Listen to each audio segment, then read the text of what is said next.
And the cashier is like, do you want your receipt emailed or printed? And I'm like, oh, I actually literally don't care about anything. I'm just trying to get through the day. I'll eat the receipt if you want. I don't care.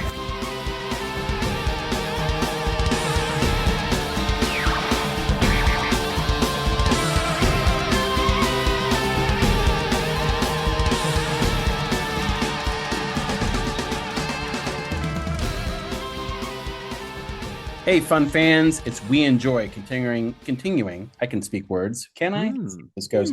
Our Doug Lyman Fest with Mr. and Mrs. Smith in the main event today. We are the Mattitude Eric. I am Matt Fowler. Say hello, Eric Goldman. Hello, everybody. Yes, a movie, Matt, I remembered remarkably little about, it turned out.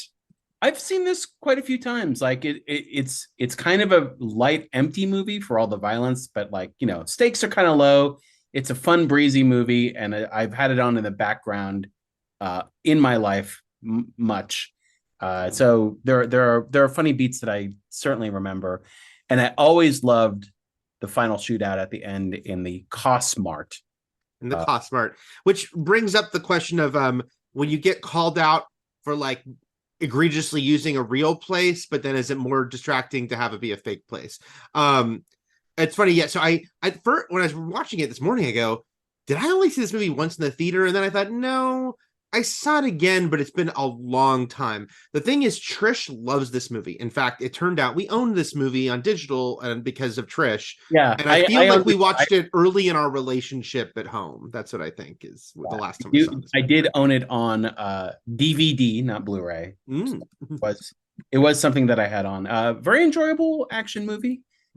Very fun performances from two major A-list stars. Ugly uggos. Disgusting barfo. It was a lot to keep my food down. Right. It's literally a movie where you root for them to actually be together, even though we have absolutely no investment in the relationship. We are literally rooting for them to be together because they're hot. Because they're too hot. Yeah. They're too hot for everyone else in the movie, so they have to be together. So sure. Yeah.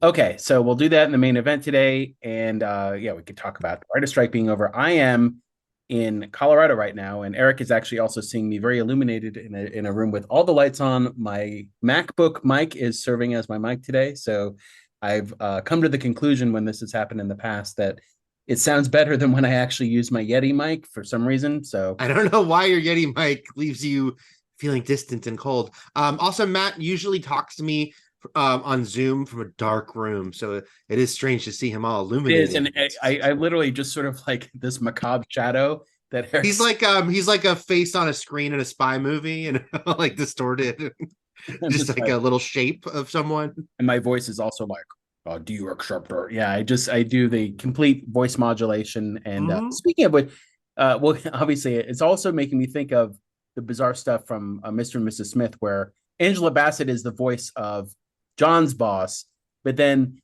Angelina Jolie's agency is run by Keith David, who you do see very briefly as his face, but like for Keith David, you'd think that they would just show him. I know there are probably scenes that were cut, but yeah. So there were.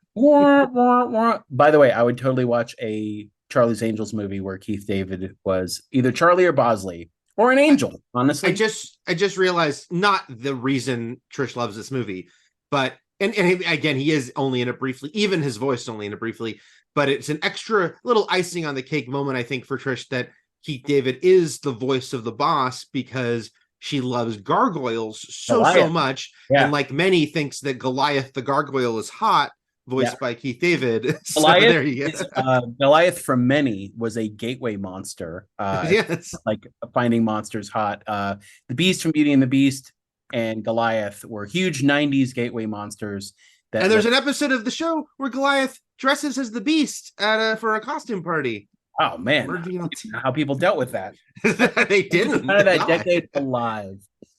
Okay, so one down, one to go, as the actors, I believe, are going in for negotiations in just a few days now. But as of right now, the writer's strike is over as they've met terms. The studios decided to put everyone out of work and cause a strike by not agreeing to demands. Only 5 months later, agree to demands. And agreed to almost certainly more than they would have if they'd made, because it was always going to be some level of compromise. But if they'd given more 5 months ago, they would have come to a deal. And now they had to like they made things worse for themselves. Like they gave up more than they wanted to by being stupid. So that's what... Everyone strike. By the way, everyone strike. Let's all stop. Everyone strike. Global strike. Yeah, strikes work. They got basically some serious restrictions on AI, and it can't be used to write scripts, and writers can't be forced to use AI. They have better streaming residuals and also transparency regarding numbers and viewership. There's increased minimum rates for writers. There's minimum staffing for TV's writers' rooms and stuff like that. So they got... It's a really phenomenal. Like it's kind of, they got things that I think most of us thought they wouldn't get or wouldn't get as good a version of as they got. Yeah. So this all worked out. Everything's coming up WGA, and except for the fact that they were out of work for 5 months, and they have nobody to blame but the studios for that, for being pig-headed 1% douche nozzles. But anyway, so and yeah, I mean the actors, yeah. So hopefully things go exactly almost the same way, which is like they get most of the terms they wanted a couple months ago. It's just that they had to wait out and starve out the studios to do so. Yeah, I mean, certainly has everyone kind of figured, no matter what, there's some precedent. It's not going to be 1-to-1. It's not like, okay, do the exact same deal for the actors because the actors aren't asking for the exact same things, but a lot of similarities. So there's a template, there's a precedent. I'm pretty optimistic, because it does seem obviously like, something lit a fire under the studios to try to act like, they could sit this out, and then suddenly they couldn't. And Iger, Zaslav, Sarandos, all these people were going to the meetings last week to kind of make this happen. So I think the actors, like, I don't want to say, oh, it'll be done next week, but within the month, I think maybe by, November, I'm hopeful that will be resolved too. It's not going to flip a switch and everything's back in production. Obviously, they're going to we're going to see more delays. Like I was like, if the strike did end tomorrow, like I'm using Deadpool 3 as one of many examples. Deadpool 3 was like halfway through shooting and it's supposed to open in May. I don't think it's making May. It's like all these movies are going to have to, there's going to be more pushes happening for stuff that didn't finish yet, even if optimistically that they're shooting by the end of the year, which does seem possible right now. So yeah. We'll see. But now the word is the streamers are forming their own Legion of Doom, right? Like they're another Legion of Doom. Yeah, they're kind of like unions suck. Let's form our own streamers union of rich union CEOs to evil promote how great promote the benefits and the greatness of streaming, which just going to be another PR move that backfires in their face. Because Twitter still exists, so it's until they get rid of Twitter snark, they're never going to succeed in any PR plan that they have going. Yeah, it's just amazing how spectacularly there was so many unforced errors here, so many just misreading the room and not understanding how badly they were going to look every step of the way. And that things had changed a lot since the last strike with just the rise of social media. So, the battle will continue, but kudos to the writers. Like this was just, because it was so hard fought, because people have been out of work for so many months. It's amazing to see just so many things. Like it's crazy to think how like writer duos, partners, like until now, wouldn't both get health benefits. Like that was one of the things they got. Like if two people write a script together, they can both get benefits for that. Yeah, that's like bosom buddies were like so in Bosom Buddies, Tom Hanks and Peter Scolari both wanted a job. Yeah. And they both went out for a job thinking there were two jobs, and then the employer said we only have one. So they're best friends, so they're like, hire us both, but for like half of what you would pay. We're each getting we're each getting the full salary. We're splitting it. And because of that, they had to live in a very cheap apartment complex. And this was the one why they had to dress like women, because it was like some boarding house or something. It's a very convoluted backstory. It is very this is all set up in the pilot. So this is sort of like you're together, ride or die. You got to split everything. You got to split your food. You got to split everything. So anyway, but one thing that we didn't learn in the writer's contract, if you're a writer, part of a duo, you do have to dress like women if you're men. That's okay. No, that makes sense. You know what I'm curious about? I meant to tweet this. Maybe I will later. It was because there's something about how like making sure that the term showrunner and if you're hiring is a little more official. And I am curious if this will be able to get rid of the whole head writer thing that the Marvel Studios shows were pulling, that a lot of people were saying was sus, as the kids say. They probably don't say that anymore. Because it was like, making a new title that kind of took away some of the power of that position.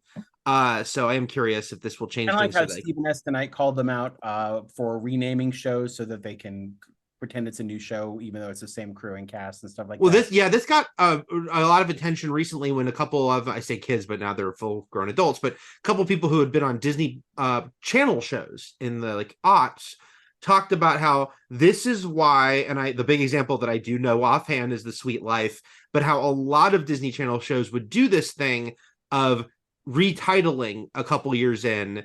And it wasn't just because we're refreshing the show. It was because contractually it resets everything to zero, and any kind of raises so the Sweet Life on Deck crew got screwed. There was a bunch of examples where people realized it was the Saw music played as they realized how many times that happened. Ding, ding, ding. Yeah, I guess the studios are finally coming to the senses of the fact that it's like, well, Nun 2 is out, Saw X is about to be released. No more horror movies are coming that can just rely on their genre to advertise them. We're going to need our stars and writers back. So fill out, because our fall schedule is pretty bare at this point. Well, it's funny because the big blockbuster's getting out of the way as people can't stop asking Martin Scorsese about fucking comic book movies.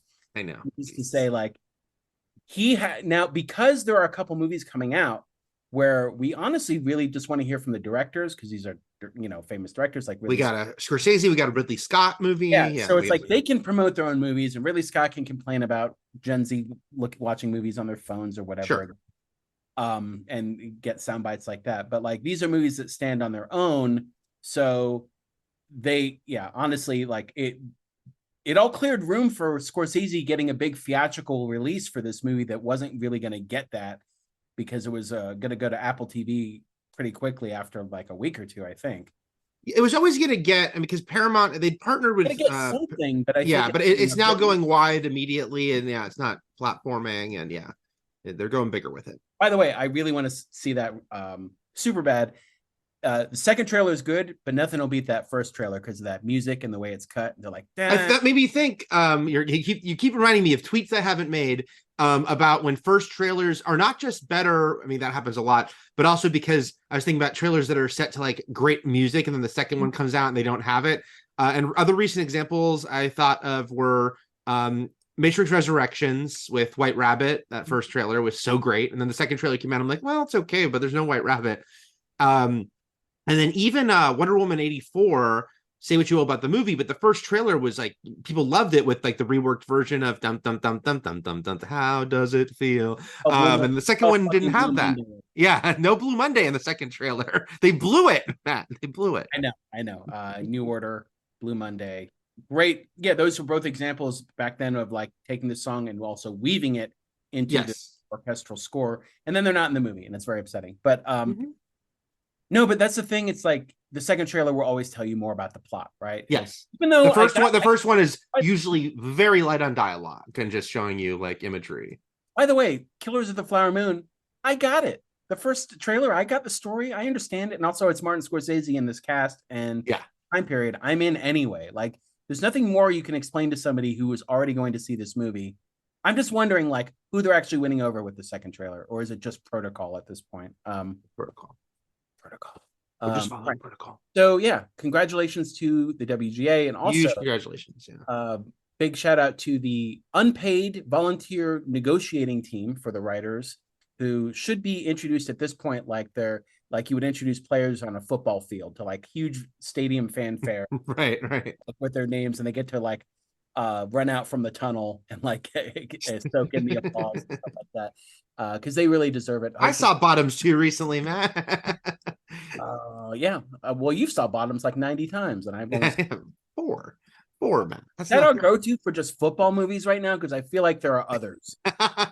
There's a million others, but it is a. Okay. I like the part in that movie when he's the guy, the main guy. She can't remember quarterback. Main football. thing I throws. mean, it's not far from how I talk about football, so I get Sure. it. No, same here. As a bottom myself. Okay. Ooh. Yeah, strike's over. Let's we've One got strike down, one strike down, one to go. like down, one to go.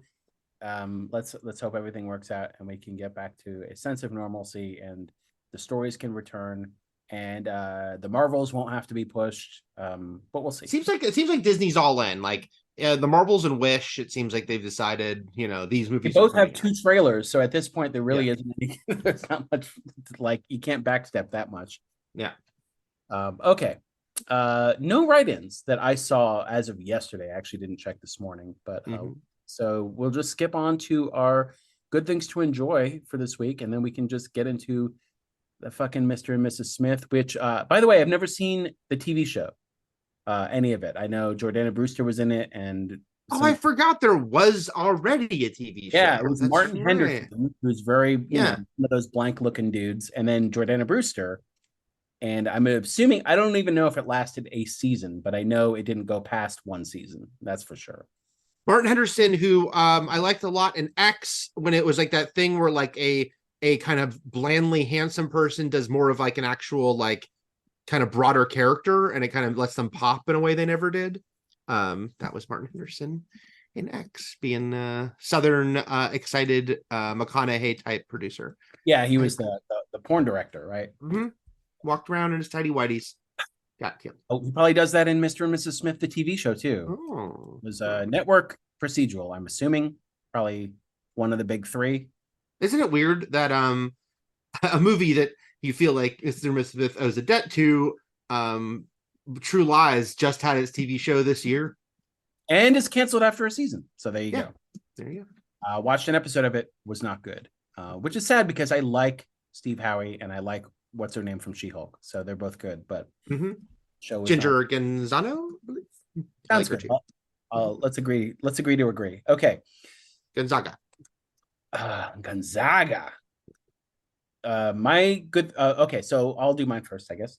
My good thing to enjoy this week as I continue my spooky run is side quest here before I get into my actual pick. I watched here on my vacation in Colorado here the first Slumber Party Massacre, and then not one of the sequels from the 80s, but the new requel that came out in 2021. Yes. Right. So both is, if you're looking for a slasher and then sort of like a revisionist slasher with a fun twist, like watch those. Did you recommend the new one and a good thing to enjoy? I don't think I officially did, but I might have at least mentioned it in passing. I feel like you talked about it, but yeah, they're both enjoyable in their own way. And the first one is a very interesting story behind it, which I won't go into too much depth, which is to say it was written almost as a parody of slasher movies. Yes. But it wasn't directed as such. Mm-hmm. And the director, it was a female director too, female writer too, I think. And it stands apart a lot from the other slashers of that era because, yes, there's gratuitous nudity in that movie, especially just all showering at school together and they're all naked and stuff like that. But the women in that movie are very proactive. They're the ones actually also talking about sports, playing sports. It's almost like The World According to Garp, because the men in that movie, the teen boys, I should say, played by grown-ass men, are like flighty dipshits who don't do anything. They don't even like pretend to be heroes. They're cowards. Yeah. Horribly. And the women who really come together to take down this driller killer, this guy. So even that movie, for its era, was doing sort of a revisionist thing of the genre it was already in. And I don't think people could tell that until later. Yeah, I think a lot of people have come to appreciate it more. Also, I enjoyed that the killer in that movie is just a dude in a jean jacket. And I would tell Matt, you and anyone else, watch Slumber Party Massacre 2, which has a much different, much goofier interpretation of the killer, and is a very fun, kind of crazy, like what they do visually with the killer alone kind of makes it worth seeing. I'm curious. Roth Cornett was a big fan of Slumber Party Massacre 2. She kept insisting I watch it, and I watched both of them. Those were early pandemic movies for me. Is it still the same actor playing the killer? Is it None of the same actors, but there is a character connection with like the little sister from the first one is supposed to be the main girl, but a different? Yeah, I believe it's Crystal Bernard. Oh, from Wings? Of Wings, yes. Oh, wow. Okay. My official good thing to enjoy this week is a Hulu exclusive movie called No One Will Save You. And I don't actually want to go into this movie in depth all that much. Good. Say. What? I said good. I guess I haven't seen it. Okay. I'm trying not to hear too much. I don't. I just wanted to let you know that and I kind of, there's a part I don't want to spoil, except everybody spoiled it, which is just kind of one of the movie's gimmicks is, and I'll just say there's no dialogue in this movie. That is the only thing I kind of know beyond some of the imagery. But also when I watched this movie, because I watched it either the day it came out, I think I watched it the day it came out.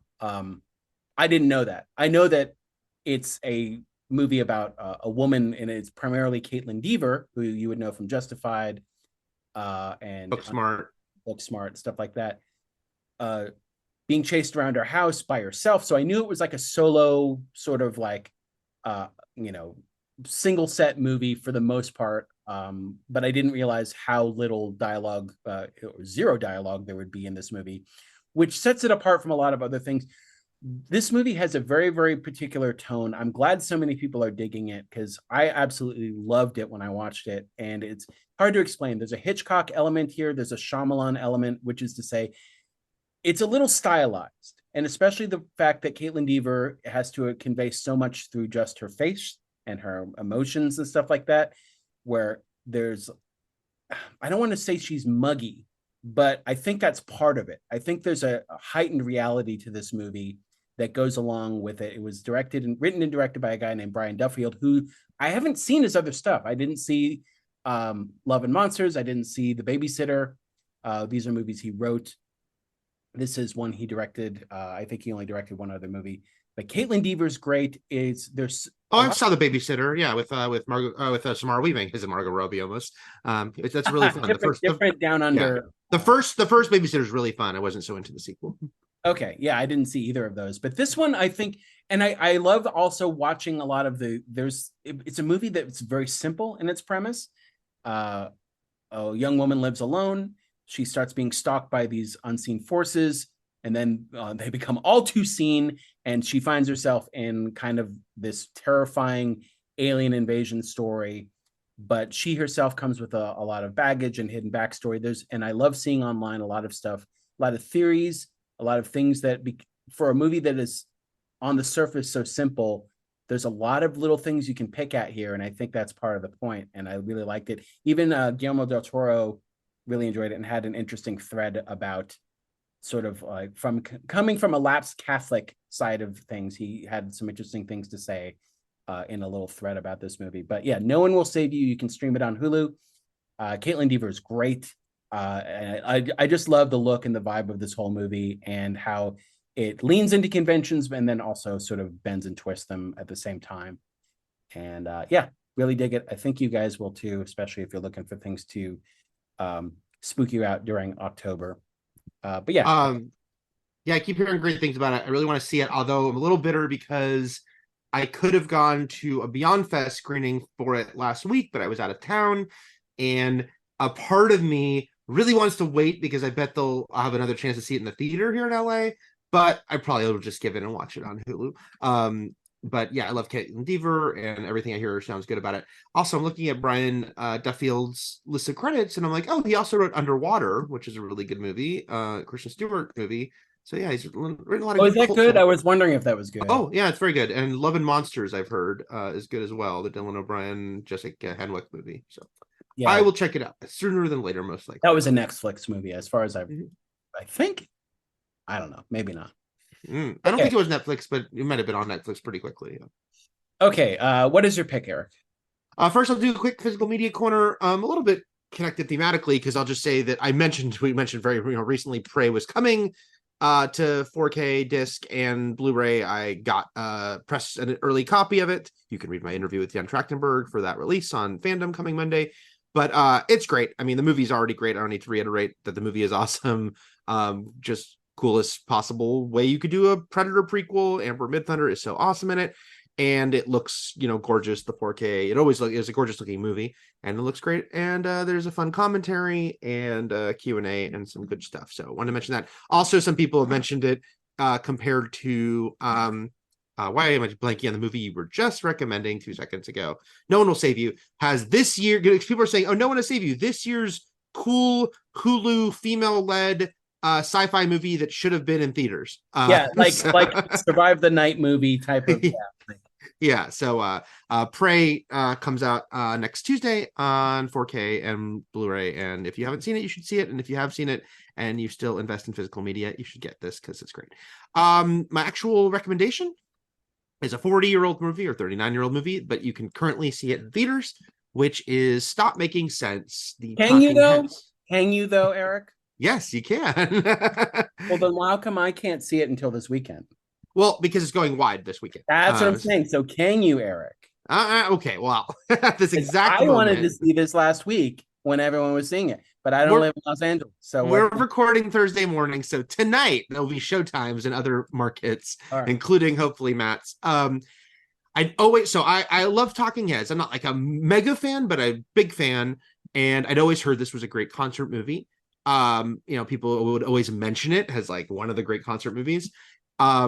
And I was pretty fucking blown away watching. I went so last week was the limited run in I think exclusively IMAX theaters. Now it's going wider into non-IMAX theaters. I would say if you can see it in IMAX, you should, just because it is a really impressive sort of visual audio experience. But I think no matter what, it'll be fun time if you go see it in Alamo or wherever you go see it. Anyway, I will say, Matt, this movie overcame some cynicism I had. I've seen good concert movies, but I've also by their nature, like watching a filmed stage production, there's going to be a distancing. You can't be like, it's like I'm there, because you weren't. And all that being said, this was like the most sort of transportive, if I dare say it, I'd ever felt by a concert movie. And the funniest thing was you and I had just joked about the Taylor Swift fans asking, can we get up and dance in I want to clarify that because I didn't say you can't get up and dance. Yeah, I was saying you shouldn't stand the whole time like you would at a concert. Oh no, you went. I lost you right as you started to say what you shouldn't do. No, what you shouldn't do is stand. Now, getting up and dancing. Can you hear me? Yes. Okay. Getting up and dancing, I get. But like standing like you would and just watching the concert. Oh, okay. My point was is that you stand because there are people in front of you and maybe you can't see or you can't see. Yes. Something like that. Yeah. Right now you're in a movie theater. You don't have to fucking stand. If you're sitting and you want to get up and dance to a particular song, that's fine. Okay. Like, you don't go into a movie theater and stand the whole time. That was Okay, I get the distinction. Anyway, it was very fun. Yeah, so it was an amazing experience. And there was this one much older guy. He got up and he started dancing with us immediately. And at first it was like, that's the one weird guy dancing. And then a shitload of people, dozens of people, got up, ran to the front of the theater. And this is only the second time I've ever experienced anything like this. The first was RRR at the Chinese last year at Beyond Fest during the big number that won them the Oscar, of seeing a shitload of people run down to the front of the theater and dance. And I was like, okay, I get why I didn't do it, but there's part of me tempted to do it. It was really amazing. It looks great. It sounds great. It really was kind of like made me rethink like how effective a concert movie can be. I forgot that Jonathan Demme directed it. When his credit came up at the end, I go, oh yeah, a wonderful Oscar-winning director directed this movie before he started getting into scripted narrative.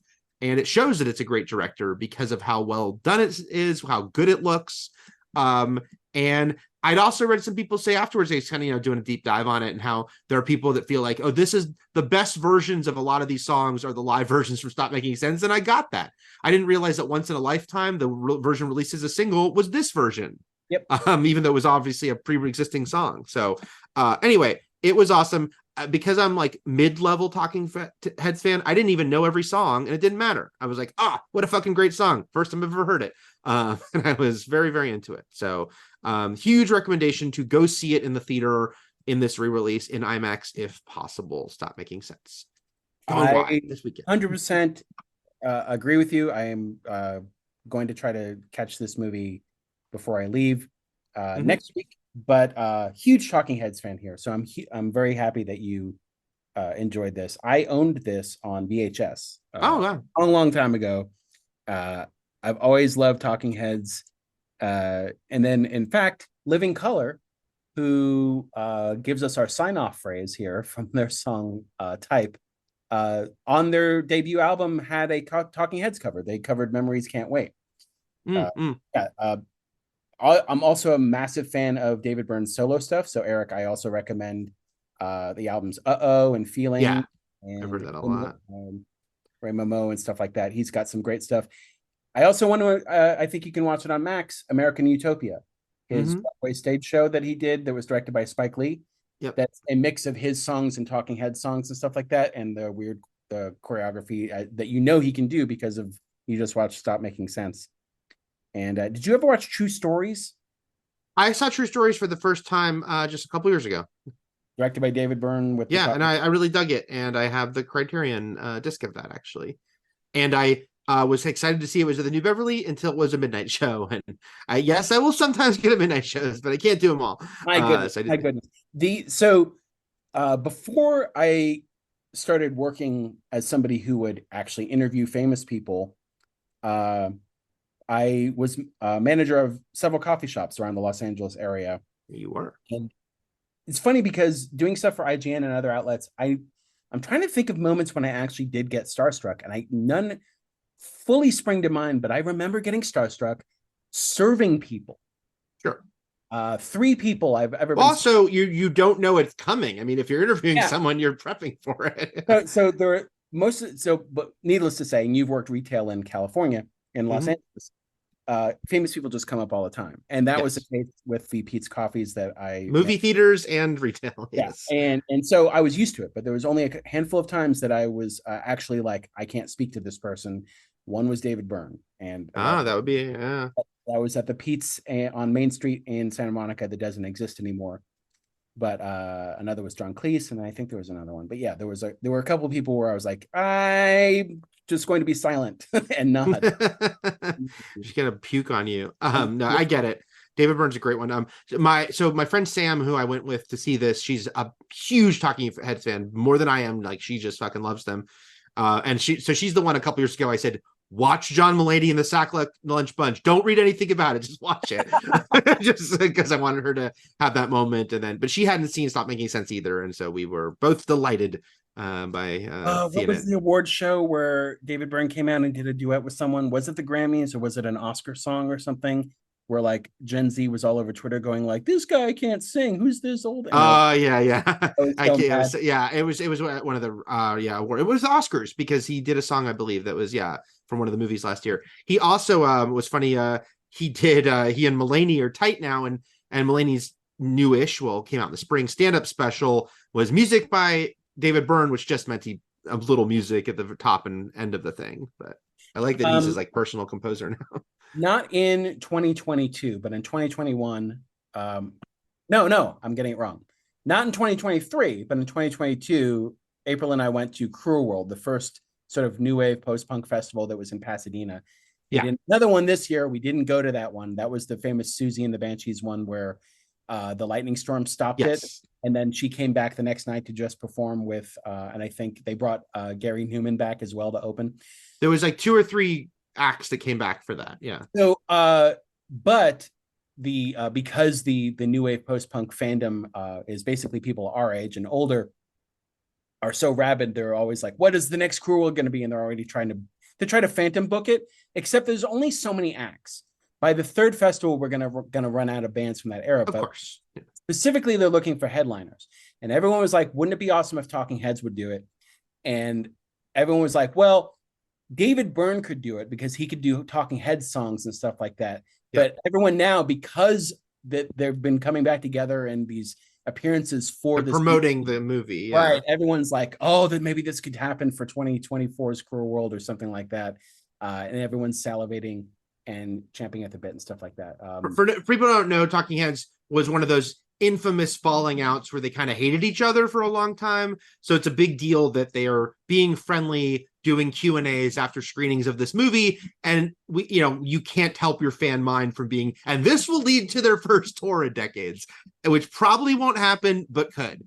Certainly it's more likely now than it was a year ago, Also it's interesting to note that in Stop Making Sense, they do the Tom Tom Club's huge hit, which was Talking Heads spin-off band without David Byrne, I did not I had no idea that song had a connection to Talking Heads until I saw she performed it, and I go, why are they doing this song? And then I was like, oh, that's her song, and I had no idea. That was huge hit, obviously also from Mariah Carey. But so and now because there was a viral video with that was like a Gen Xer teaching the history of modern people, then millennial people, and going back to when it was our song, Matt, back in the day. I don't mean to keep turning this into Talking Heads chat, but you started it, which is also to say on Pluto TV and maybe other places, there is a very good CBGB's documentary about the formation of that club, that iconic sort of post-punk club in New York City, and the bands that were mainstay acts that got huge from it. Primarily Talking Heads and Blondie, which were like house bands. They were like huge house bands. Even Talking Heads weren't they were the big bad voodoo daddy of that club. And other bands and there were other bands that were huge at the time that never went anywhere, like Television and stuff like that. But not just punk bands, but there were other ones that sort of came out of this era. And it's just fun that Talking Heads was playing in like mid-70s. They were also all from Connecticut or elsewhere because they met at a design school and were sort of adopted in as these suburbanites that came into this sort of grimy Lower East Side scene. Mm-hmm. Anyway, I recommend that documentary as well. It's a good time. And the last thing I'll say before on this subject is David Byrne was nominated for an Oscar, Everything Everywhere All at Once. He did the song for, and he performed with Stephanie Hsu. They did that song together at the Oscars. Yeah, and his voice is very particular. He's taking a David Byrne vocal track, and so people online were like, "What?"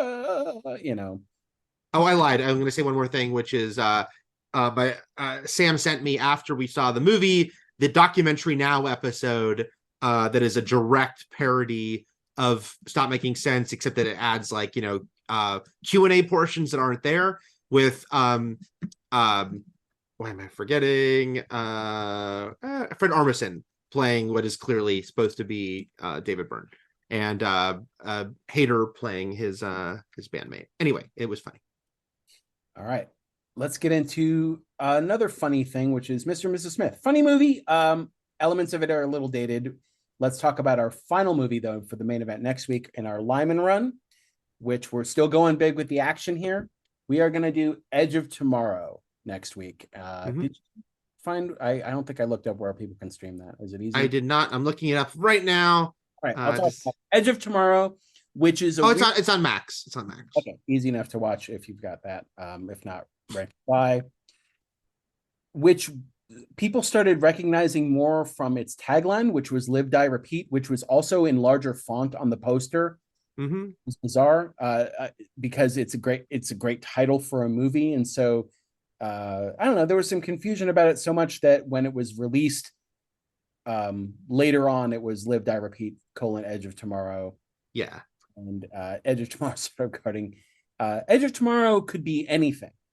It's kind of like Edge of Tomorrow could be a mumblecore indie movie. It sounds like it could be a coming of age movie. Yeah, it could be like so many different things. It could be like a period piece set in the Great Depression. Doesn't matter. Live, Die, Repeat. You get the idea. It's Groundhog's Day with sci-fi alien invasion, stuff like that. Good fun movie. Tom Cruise. He had already made American Made. When did Edge of Tomorrow come out? No, I think Edge of Tomorrow was before. Okay. I'm almost certain it was. First Doug Liman movie. Yeah. Emily Blunt, Bill Paxton, the late Bill Paxton. We'll get into that next week. All right. Right now, we're talking about Mr. and Mrs. Smith, where Doug Liman was already now an established hit action director because of the Bourne Identity. So he'd already made his big leap from movies. So, and we'll talk about it in this movie as well. Movies that had a lot of dialogue and very dialogue dependent. Movies that were not like two movies that really were action based. And this is one of them too, Mr. and Mrs. Smith. There's not a lot of dialogue. I mean, there is obviously, there's just not a lot of meaningful dialogue till maybe the act 3 of the movie, when they both know they're spies. They both had sex and are cool with each other now, and they're both fighting for their lives, and they're like going back and forth talking about each all other's the lies and stuff like that. That's when the movie gets more interesting and way more dialogue heavy, because everything in this movie, they're skirting around issues. They leave the dialogue to people like Vince Vaughn and stuff like that. Everything else is very minimalist. And it came from Swingers, and it came from Go, where it was chat, talk, some shit. So, and then the Bourne Identity, which is, Jason Bourne doesn't have a lot to say. He's mostly trying to figure out who he is and what he's got to do, and there's a lot of fighting. He's an action first guy. So he made this big move to big studio action movies, and stopped being his own DP. Probably, I don't know if that was out of necessity, just because of how much he had to do directing these movies. And Bourne Identity was a huge hit, obviously a franchise launching hit. But behind the scenes, there was turbulence. We'll talk about it again with this movie, that kind of solidified him having a reputation of like, he can't figure out, or like he doesn't know what he's doing. Maybe this is not me. This is like just sort of some of the scuttlebutt at the time, being like, well, he's this indie guy, and now he's doing these huge movies. But both those movies needed, Mr. Smith and The Firstborn had substantial reshoots. A lot of figuring it out, and there was some turbulence with cast and him, not with everyone for sure, but yeah, it was an interesting thing that I guess sort of still plagues him, but not. I think a lot more people have accepted, as I have. I'm like, look, his movies are very good, and I guess it's not good for the studio. The part of his process is I'm going to spend a lot of extra money to finish it, but it does seem to be what happens on a lot of his movies. Is there a specific reason why? Like, obviously, he moved on to do other great big action movies, but like come back for the Bourne sequels. Like Paul Greengrass did the next 2. Yes. So I'm assuming that maybe that's a part of it. Who knows? Yeah, and certainly, like, obviously Greengrass had nothing to do with the first one, but like, him and Matt Damon just seemed like more like unified in a way that Lyman and Damon weren't. Also do Jason Bourne? Yes, he came back. Tony Gilroy wrote all the Bourne movies except for Jason Bourne. There's a lot of weird splitting and kind of strange pseudo feuds on the Bourne movies. Now, it was funny when I was reading up on Mr. and Mrs. Smith to find out the strange. I looked up a 2005 interview with Doug Liman, kind of going over a lot of like the tabloid, because this movie was at the center of, this, aside from the movie just being a big, studio movie with big stars, it became center of so much tabloid stuff, because this is the movie Brad Pitt and Angelina Jolie met on, and that he would leave Jennifer Aniston, and him and Jolie starting to see each other. So there was so much attention being paid sort of around the movie and that. And it was funny also that they mentioned in this interview that they had to pause production on this movie because it went over schedule so much that Brad Pitt had to leave to do Ocean's 12. And they always knew that was that was happening, but they're like, we can finish it in time. Well, they couldn't, which is another reason it went over budget. And so they had to just pause for several months. But the funnier thing is, this had happened to Doug Liman already, because the first Bourne movie had to stop for Ocean's 11. So it was like this strange thing. He joked about, I have to always stop for Soderbergh. Well, and we talked about the fact that both of them were their own DPs. I think Soderbergh still is. I don't think he ever. Think so. So, yeah. But yeah, that is funny. If only he'd done a movie with Clooney where he had to stop for Ocean. right. Just keep it going. Just keep going. And then he did a movie with Sandra Bullock. Ocean's 8. Okay, he brings back Vince Vaughn and William Fichtner from his first 2 movies, which is really funny.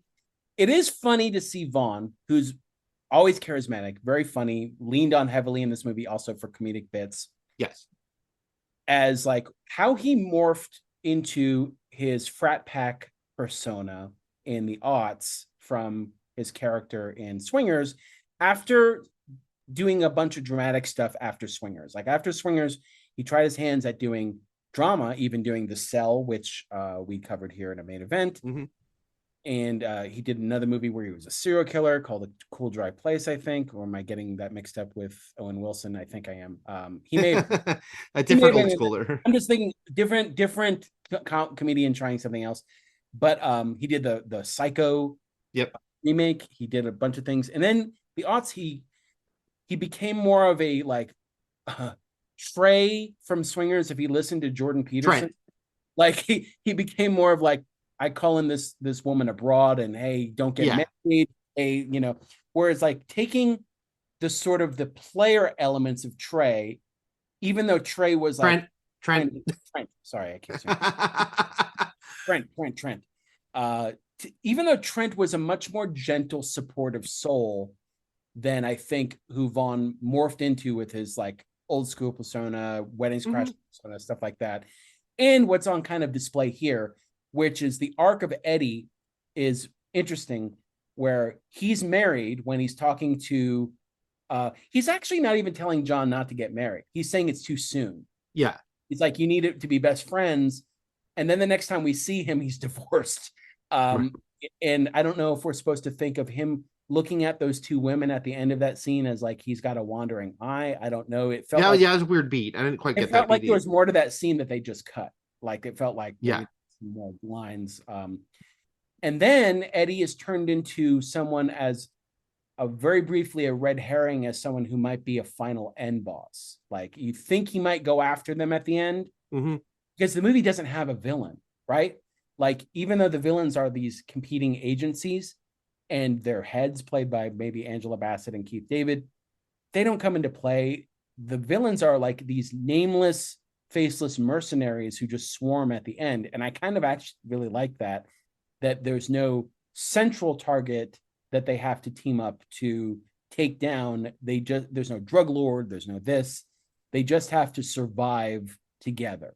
And I think that really works. I really enjoy that. There's sort of a BioShock 2 ending element there where there's no final boss. It's just everyone comes to attack you and you have to get out. I'll mention now, because you're bringing this up, like that's one of the, they kept trying to figure out the ending of this movie. And I think what ended up happening was they kind of got back to the original ending when, they spent a lot of money and shot at multiple different things only to kind of come back to what it originally was going to be, because they first, and I think they filmed with both these duos, because initially the bosses were going to be, obviously they were going for like two people who played spies in the 60s and 70s, but it was going to be Jacqueline Bisset and Terrence Stamp were going to be the bosses, and they were going to be the villains, and they're going to fight them. And then they recast, and I think they reshot with Angela Bassett and Keith David. And I'm seeing in this 20-year-old interview or 18-year-old interview that like Lyman's saying, it felt too simple that we beat the final boss and now our marriage is okay. Like it needed to be like, we'll work together. It's still going to be a back and forth between us, but it's not. He didn't like. They realized it was better if there wasn't a symbolism of like, we beat the bad guy and now we're okay. No, and I actually love that. And you add this to multiple movies that have reshot endings that work just fine. Like they don't ruin the movie, they don't take anything away. I love the way this works. I did probably need an extra line at the end to let us know that like our agencies that's together now. What are they doing now? Yeah, that was like, weird to me. How are they not being attacked in this counselor's office by assassins? Right.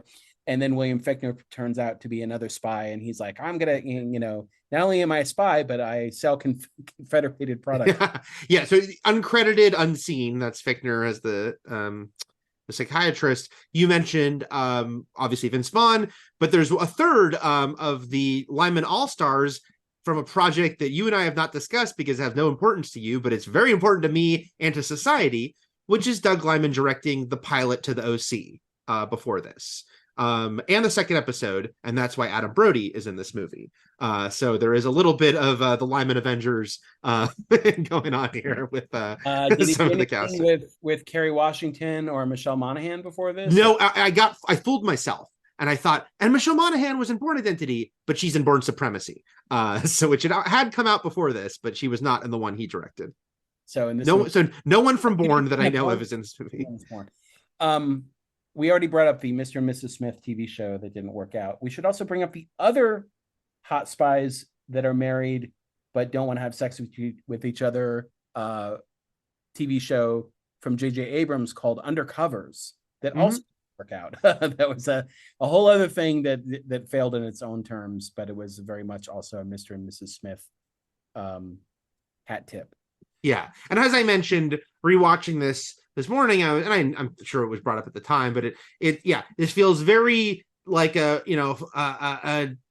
follow-up descendant of True Lies, because it's just like, what if both of them, it's not just the husband who has this crazy secret. Now, here's where I blow your mind with my forgetfulness on this subject, though, Matt. I had forgotten until rewatching it this morning that the crux of the movie is them not knowing, if finding out and like trying to kill each other. You just thought that they were spies who were married. I thought they met, they didn't know, and then they find out pretty early. No, I didn't realize it was like 6 years later, and then like, yeah, I forgot that the trailer was them like, being hot and shooting at each other. I was like, oh yeah, that's the actual plot. Part of the movie where, yeah. And it's funny because, again, I always try to think of movies that you go into blind. I wish, I always wish I went into Prey blind and not known it was a predator. There's just certain things where you're like, oh, if this could have just happened. Mm-hmm.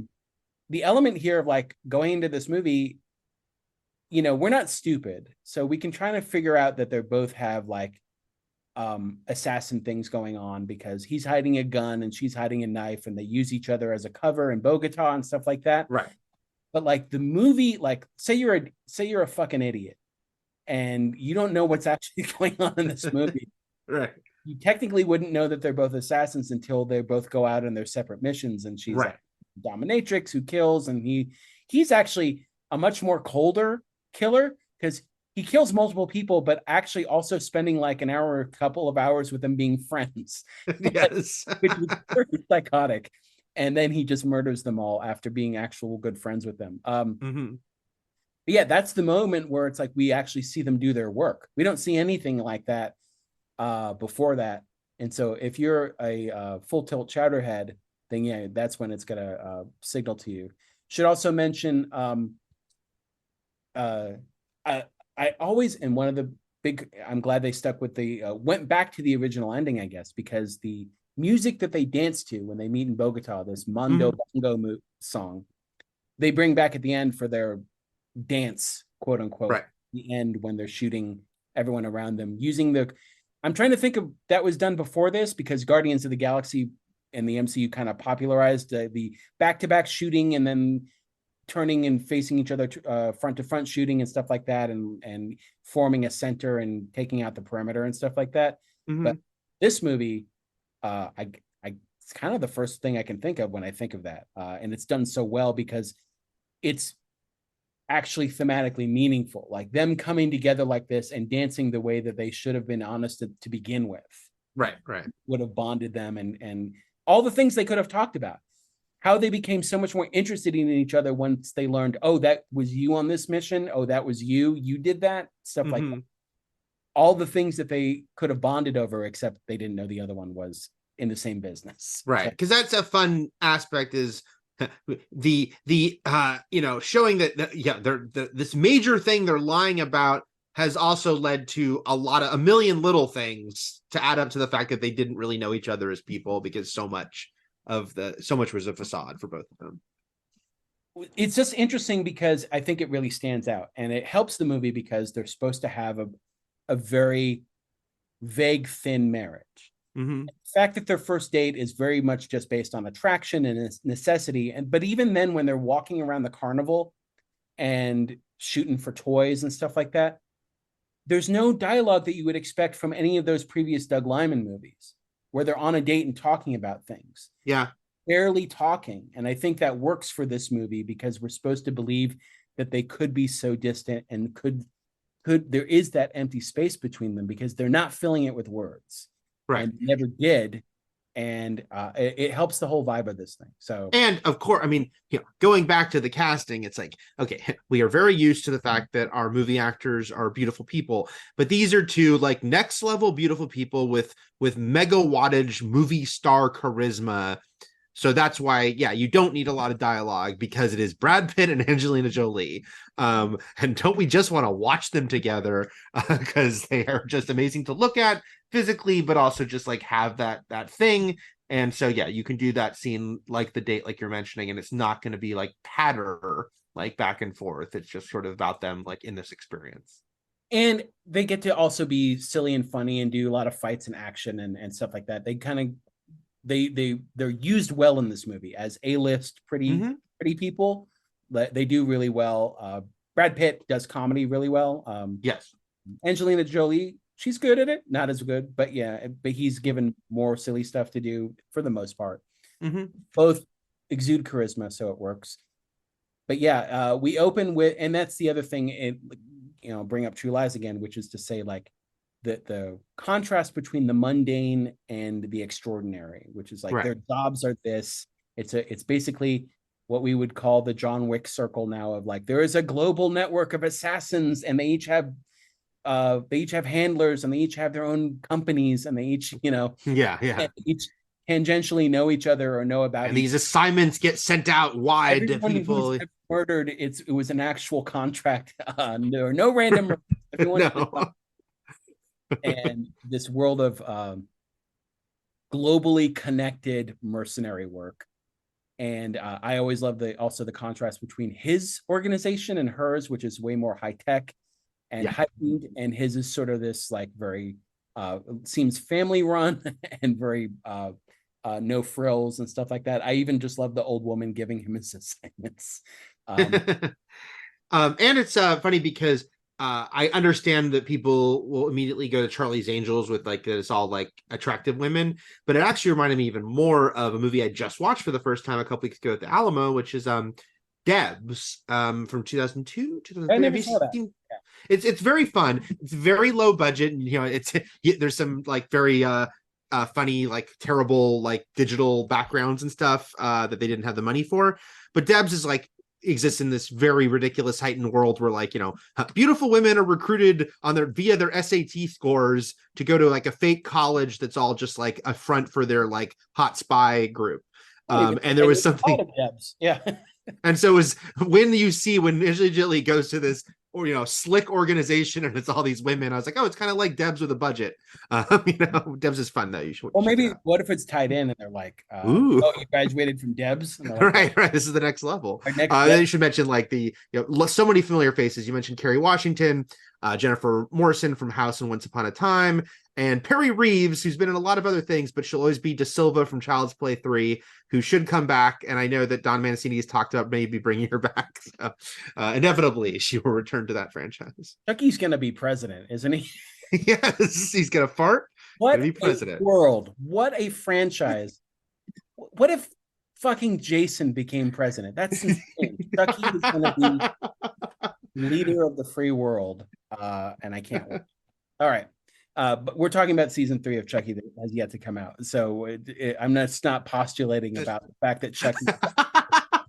I mean, anything's possible in this wild world. Like, who are we to say? Veep isn't parody. Yes. So, okay. So it starts with them in a counselor's office talking like, hey, they're just like us, right? Like, hey, experience the same marital issues or relationship discord or whatnot. And they're talking about things. And there's the banter is fun. They're very natural together. William Fichtner, adds a lot here. I don't know if he was in the room or not, but there's a recurring joke of him not remembering that they've been married 6 years. It's been 5, pops up later. And they're also like, we don't need to be here, which is funny to see because later they wind up seeing him separately, like they on their own.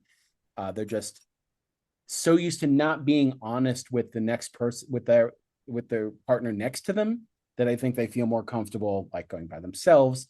Again, sort of taken from people's real lives. This is what happens. But then we flash back to how they met.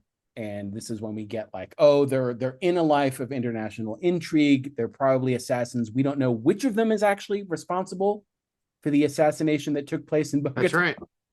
We never find that out. They were both probably there to do that. Someone could have beat them to the punch, or one of them did it. But they use each other as cover so that the cops don't suspect them. They pretend to be a couple, and that leads to sort of this sexy meet cute where they dance to Mondo number 5. I wish it was Mambo number 5. It's Bongo number 5. And they kiss in the rain and they get drunk. And they also, but then they sleep together, and she may think he'd left in the morning, but he comes back with coffee. So it's sort of like whether or not because he's actually smitten and taken with her, or because he still needs a cover. Probably. More to do, yeah, a little bit of both. But they still go on a date the next day, and look, 6 weeks later, they're going to get married. But yeah, it's a fun introduction. Again, very little dialogue happening there, except for scripty dialogue, except for like clever, like, hope you like this coffee, your hair looks pretty, Right.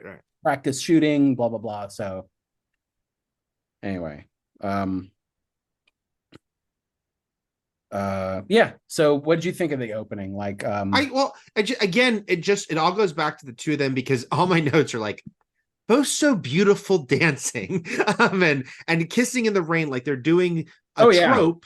They're doing a trope, but again, this is a movie that is like 100% sold on like this mega wattage movie star, like, height of their powers of it all. And it's purposely like is kind of overly romanticized, because we're going to cut to them living not just a mundane day-to-day life, obviously, as you said, their careers are anything but also the fact that they're in a stagnant marriage.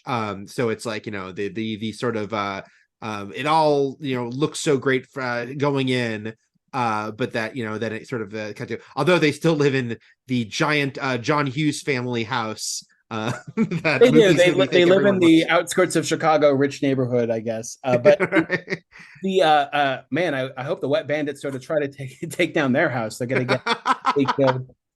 I feel like also, yeah. Well, first of all, it makes sense. Looking at this IRL, like this is obviously a heightened Hollywood movie, but like, yeah, like if you can't talk to your partner about what you actually do, Harry Tasker, I think that's his name. True Lies, makes shit up at least. Yeah. It was a hard day selling computers. I had to do this thing and I hate this guy at the office or whatever. They don't even do that. They're just like, he doesn't even fake construction talk, it looks like. Right. Fake Wall Street stuff. It's just, I got to go to the office or I got to go out of town. And so you sort of get that. But yeah, they're very sexy. Doug Liman also, the two movies we did previously are very, very much big soundtrack movies.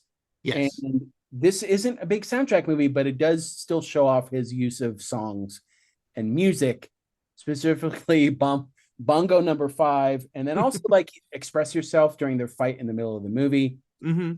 So there's still some needle drops here that showing that he didn't stray far away from merging of song and sight. But yeah, so and then we get to them 6 months later, and six weeks later, and they're talking to their respective BFFs or whatever, and she's rock climbing and he's boxing, getting his ass kicked too, which is funny in its own right. Like, just so, like, right.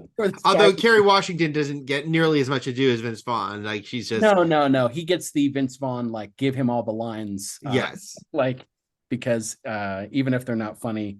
What a weird era for Kerry Washington. Obviously would have huge TV stardom ahead of her, but because this is when she was also the same year. She was Alicia Masters in Fantastic Four. So yeah, she's doing stuff. She's getting started. Right, she was Alicia Masters. Jesus. Yeah. And then but yeah, he's against it. But at this point, they'd already gotten engaged. They're just kind of it's a roundabout way of them telling their friends that they've gotten engaged. And their friends and their coworkers, by the way. So these are other people in the assassination business. Yes. Not just, but again, what do we know at this point? We don't, especially with Kerry Washington, like they're rock climbing together, but you don't know that she's, would be another assassin at that point. And then we cut to 6 months later, I'm not going to get time right here. 6 weeks later. I know, I corrected you, but I was wrong too, because you were correct at this point. All right. From 6 weeks later to 6 years later, yeah, he's sort of in a stagnant suburban life. And again, his job is exciting, but his home life is not, and he's bored. There's a paper boy. They're brushing their teeth. And that's not to say. It's funny because everything is sort of portrayed as this is bad, but also they're just getting ready for work. So it's kind of like how you choose to look at it, I guess. Yeah. There's always going to be a thing in like this that will make you bristle, because some of the things are like, oh, what a boring life. You're like, well, that's just life, man. Like, you got to talk about these things. Has anyone lived life? You're just portraying life. I understand life is crushing, but like, not everything is just like objectively terrible. Like, right. You'll go to work in the morning and be fine and come home and there's peas in your food, like yeah, and you might change up a menu recipe a little bit. But I think the funny thing here is that, like, oh my god, both of them are so hot, why aren't they just like having that first date every day. And so that's the weird like thrust of this movie, which is like, how dare they brush their teeth and not look at each other? Like, right. It's funny, by the way, glancing at the history of this movie and how Pitt was attached for a long time and then in and out, but Nicole Kidman was supposed to be the co-star. She dropped out. Pitt dropped out, and then Gwyneth Paltrow was going to be the lead, and Pitt came back, which would have gotten its own attention because they were exes. That would have been like, oh, they're going to play this sexy role together, but he's married to Jennifer Aniston, and this is his ex-girlfriend. It's crazy. Was he married to Jennifer Aniston? I can't keep up with who. I thought so. Was Ben Affleck married to Gwyneth Paltrow, or were they just together? So many. Who is so it? Many questions. Who is it? Matt Damon and Winona Ryder were not married. They just dated. Yeah. Okay. We need a name because obviously the Brat Pack for the 80s, but like the 90s crew never had a name. Like they all those people we just mentioned. We had the Brat Pack, and then we skipped a decade and went to the Frat Pack. Frat Pack. But yeah, we didn't have in the 90s. Like none of those people they were just Gen X. They were just dudes.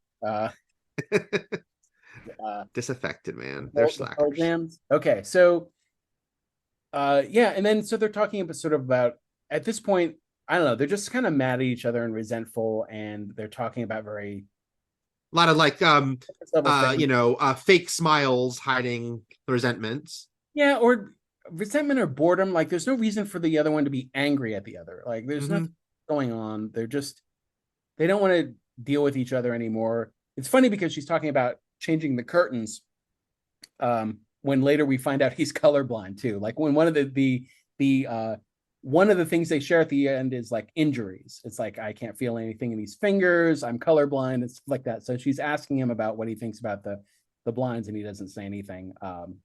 That he probably can't tell the difference, or that she changed them at all. That was but yeah, there's some funny that back and forth about him being honest about the curtains and how much he hates them, and her saying she's not changing them. It's good stuff. She's balancing, she's doing like some cool like assassin level. Oh, the chair thing, yeah. The chair that she stops when he walks in the door.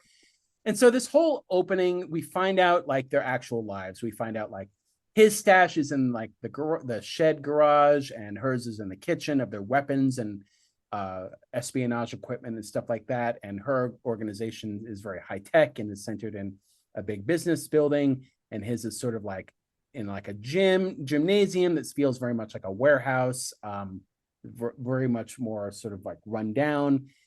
And then we get the Coleman's dinner date, like a dinner party at the neighbors that coincides with both of them having to do, I guess, local jobs, in town or thereabouts. And what an interesting, they both got to kill people. So yeah. But also, I was trying to place who was playing the neighbor.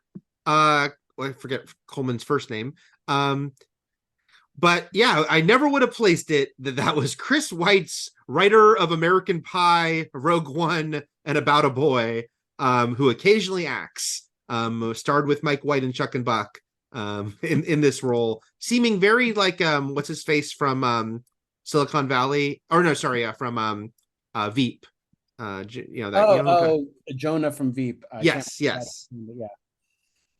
Who is later Martin Coleman, who is later used as I love the scene when Brad Pitt has to return home, and he's like on the lookout for Jane, and he uses his neighbor. Hey, you want to come see my house? And he like hides behind him, like yes, human shields. Yeah.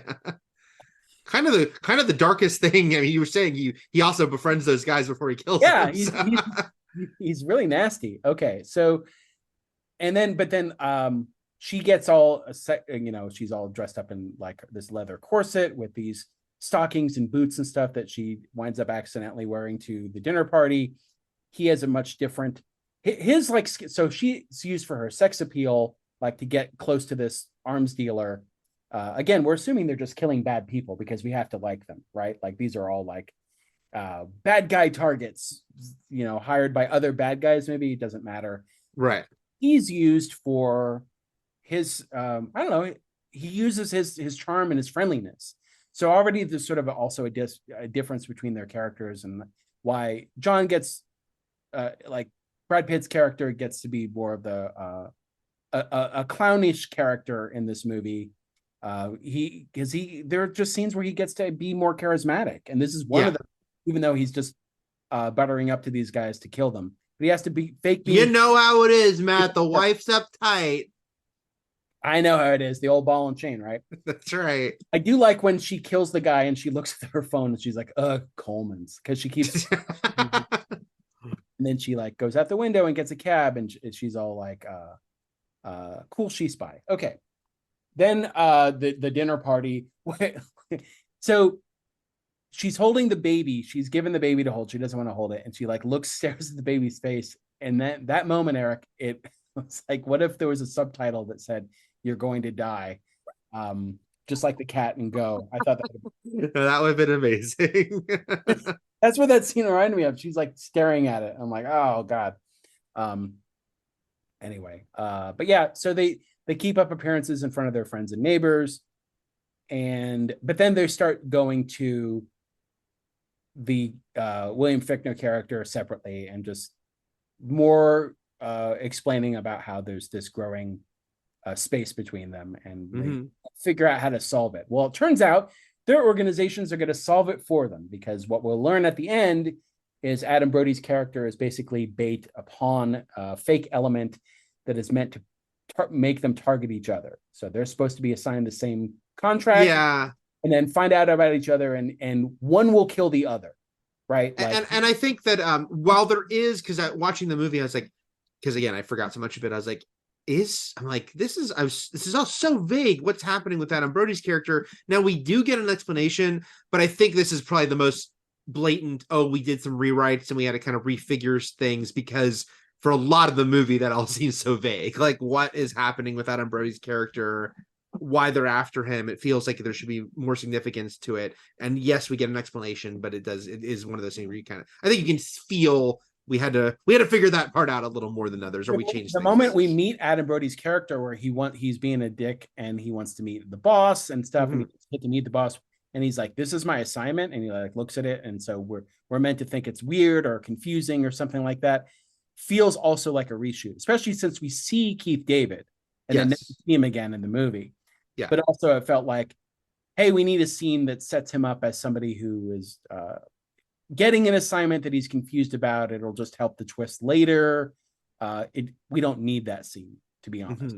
Yeah, especially because it doesn't make you go from that scene and then the next scene he's prisoner, so it doesn't make that's what it's very strange. That flip-flop is very strange, because he's like, oh look, more desert, as he's being escorted out of the country seemingly, and it doesn't seem right. But yeah, so they're set up and she's set to take him out with her team, but then it's funny because she's got like a team and he really doesn't. He's kind of a solo act, and he peels in listening to Poison. He fucks everything up, and then they take shots at each other. He basically blows her up with a bazooka, sets off lots of bombs around him. By the way, this is a minor gripe, because it's just movie logic, and we've accepted it from 10 million action movies starring Arnold and Stallone and everyone else. But it will always not be a little funny of like, they do that scene at the carnival that's like establishing that they're both crack shots and that they're competitive, so she has to outdo him. So it's just funny, like, that she won't get a good shot on him. It's like, feels like she should have just been able to shoot and kill him when she saw him. But, well, yeah, he's not a carnival jock, Eric. I guess not. She's like, I can only get the damn ducks. Well, the other thing is like the fact that he accidentally pissed on his boot like saved him too. Right. And the fact that like the way he pisses is what leads her to recognize him, even though she can't see his face. She's like, "Oh, is that John?" Right. They discover who the other one is in different ways, and so they leave that situation having to target the other person. They have 48 hours to take care of the other target. At this point, they don't know it's the other one. Maybe they could have learned it in that first initial meeting. They didn't. Right.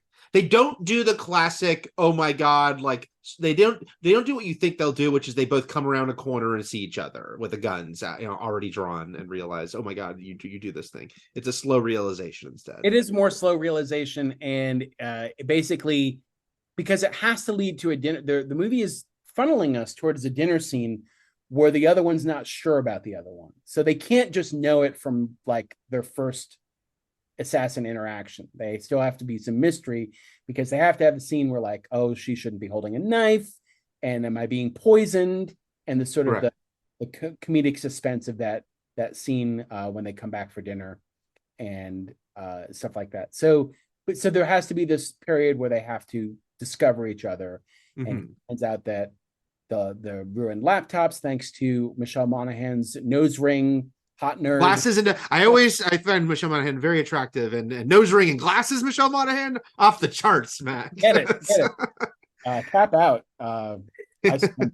Okay, so yeah, and Vince Vaughn gets closer and closer to just like you kind of feel Lyman's like do Trent when he's doing the ice cream flavors are vanilla and chocolate. He's like, well, I don't like either of those, but mixing it together would be a nice little dish. It's like, oh, like there are times where it's just like you be Trent, you know, when you're sitting at a diner, you're Trenting. It's Trey, Eric. It's Trey. Okay, yeah. Well, the thing is that so he does get to be Trent. He does get to be, you know, gives her a little wink, and he's just being flirty and nice. It's not being an asshole necessarily. But there's a different side of him where he says things that Trent wouldn't. Right. Now, the go-to word in Swingers was skank, which was a big thing in the 90s. Like, this is the skank shift. I don't want to be there. It's just going to be nasty skanks. And here there's a lot of, you got your ass handed to you by a girl. Like, I'm sick of this broad. You know, there's still a lot of like elements from 20 years ago where it's like, oh my God, she's a girl, but she can kick ass. What? You know, like, who's your daddy? And she's like, who's your daddy now? Which is, I don't even think that was a good exchange back when this movie came out. I know.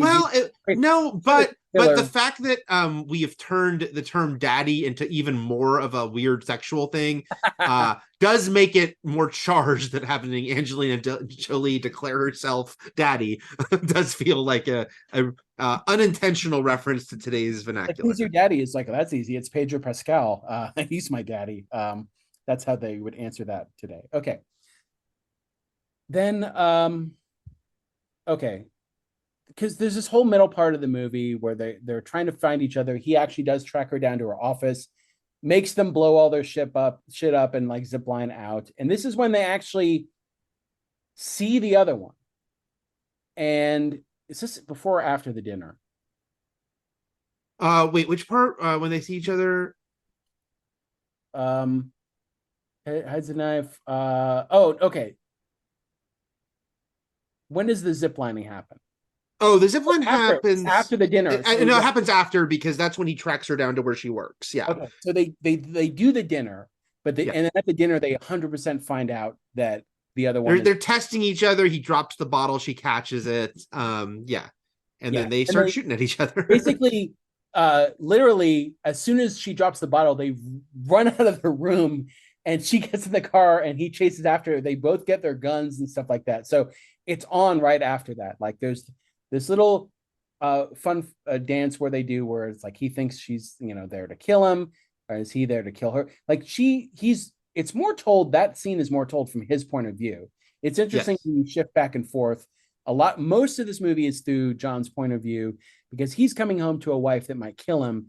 We don't see her side. We don't like, is my husband coming home to kill me? Right. She was there first. She's prepared the dinner. She's doing all this stuff. So she's more of the unknown at this point, which is why the movie sort of is kind of like 60-40 John's movie. Yeah, and then he even has a line later, you obviously want me dead, and I'm less and less concerned with your well-being. Implication being like she's able to flip on a dime more, you know. That she's like, oh, you're the enemy. Maybe a little colder, though. Again, did anyone see that poker scene that he did? Right. And also, by the way, this sequence, the movie, and this isn't a criticism much as an observation of like, there's a little bit of cartoonishness here to these characters, and you know, especially when it's like, by the time you know she flees, and there's the whole thing where he like jumps into the car. And then it's like it's very silly, like of like, you know, we need to talk, and I we don't love want to that. Like we need to talk, and his car goes off the fucking cliff. Yeah, and he says, yeah. And so it's and I laugh too, by the way. But yeah, and it's very like it gets a little more heightened at this point, especially as their encounters get more and more heightened now. Now that they are trying to quote unquote kill each other. And then from there it's on because he actually goes to their office, forces them to escape. He has a shot and won't take it. Again, like you mentioned, like he's more hesitant to kill her. Maybe he would much rather. He just wants to know that she doesn't want to kill him because he seems more willing to talk.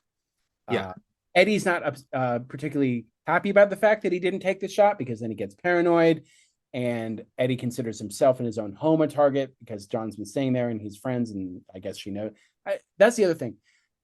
Does Jane know Eddie? And does John know Kerry Washington's Jasmine? I think. Like, are they like, quote, you know, like they're friends from work that maybe they've met a couple times? Yeah. So there's a wedding video. I didn't know if we saw them in it. I can't remember. That's true. And then there's the whole part where, and I love the line where it's like, well, you get to choose how the story ends. This is the book. The first 150 pages, Johnny's been a clown. So right. And the movie does need Vince Vaughn. Like it does add a really great energy, like he does to most of his films. Where he's fast talking in all the ways the other characters are not. He gets the lines. He gets to be like somebody who actually expresses his emotions outwardly, whereas the other two don't.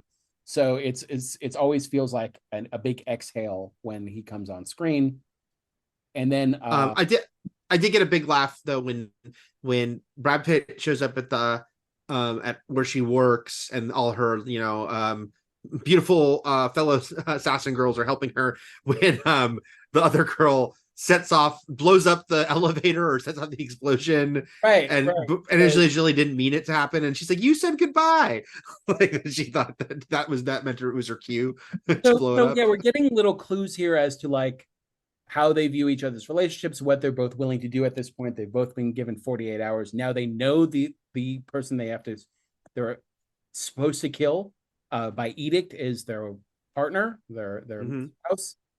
And he goes there. He does an actual Ocean's 12 trick here, or Ocean's 11, I should say, because he broadcasts from a fake room that she thinks is an actual different. So it's like maybe that time off to film Ocean's 12, they're like, hey, I got an Ocean's idea for this movie. Here's what Danny and the Ocean of the gang would do. Here's what Danny and Rusty would do to fake Jane Smith out. And so she thinks she kills him.